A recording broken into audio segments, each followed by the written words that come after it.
O mercado futebolístico. Se você acompanha o futebol, com certeza já ouviu ou disse a frase: não é só futebol. E realmente, quando pensamos nos lindos momentos que o esporte pode nos proporcionar, a frase faz sentido.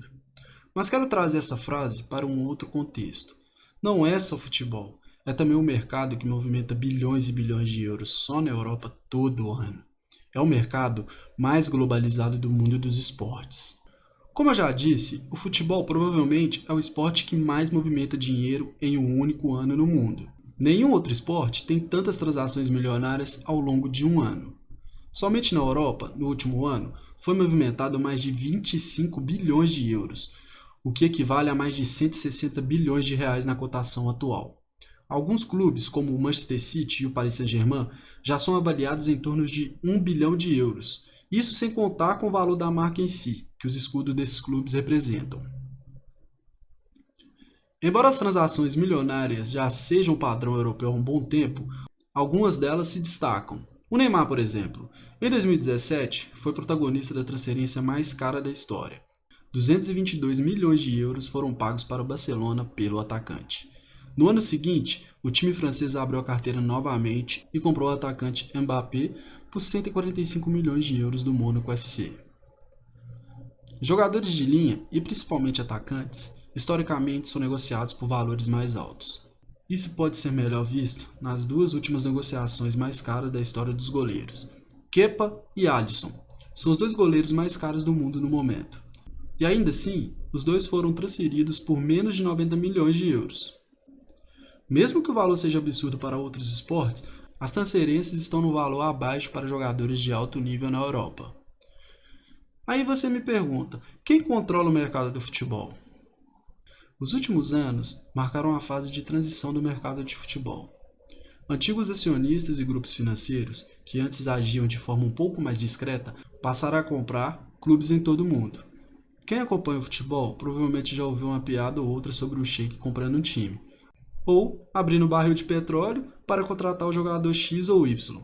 Embora exista exagero considerável, os ricaços árabes realmente têm sido os pivôs de compra de clubes em todo o mundo. Atualmente, os maiores clubes do mundo são controlados de alguma forma por esses multimilionários árabes, como por exemplo, podemos citar o PSG, o recém-adquirido Newcastle e o Manchester City. O Manchester City, por exemplo, não é apenas controlado por um fundo de investimento árabe, mas existe todo um conglomerado de clubes sob tutela desse fundo. O Citigroup é dono de 10 times ao redor do mundo, incluindo um na América do Sul, o Montevideo City, que recentemente disputou inclusive a Copa Sul-Americana. Uma característica dos clubes sob tutela do Citigroup é que reconhecidamente eles são clubes de apoio do Manchester City. Embora exista um incentivo para o crescimento do clube em suas divisões nacionais, todos também são bases de formações de jogadores para o Manchester City. Portanto, o Manchester tem prioridade de compra de basicamente qualquer jogador do grupo. Essa tendência de criar clubes de apoio não é muito bem vista por torcedores, que em geral acusam a prática de destruir a identidade dos times locais. Porém, ser adquirido pelo Citigroup faz a diferença na história de ostracismo nas ligas mais baixas de um país e a relevância continental. Times como o Montevideo, que passaram anos disputando a segunda divisão uruguaia, ganham a chance de disputar torneios continentais, devido aos investimentos em pessoal e qualidade do centro de treinamento. Para se explicar a diferença entre o futebol europeu do resto do mundo, existem diversas possibilidades. Contudo, visto o número de estrangeiros inscritos em ligas europeias, não parece ser a qualidade dos europeus em si no esporte. Na verdade, a diferença parece estar nos níveis de investimento. E isso gera consequências em diversas áreas. Gramados melhores, melhores estádios, qualidade da estrutura dos centros de treinamento. Além, é claro, de garantir que os jogadores que atuam na Europa continuam no continente até o fim do seu alto nível de rendimento. No Brasil, o futebol é uma parte considerável no PIB. Além da paixão nacional, é uma indústria importante para a economia do país.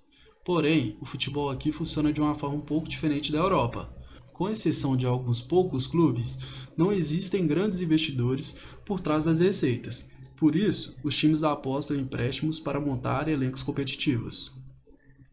As consequências disso são clubes com dívidas infinitas, com múltiplos credores e fadados a crises financeiras cíclicas. Podemos citar o Cruzeiro como exemplo. É praticamente impossível apontar um clube que tenha ganho títulos relevantes no Brasil nos últimos 20 anos, que não tenha um momento ou outro se afundado especialmente em dívidas.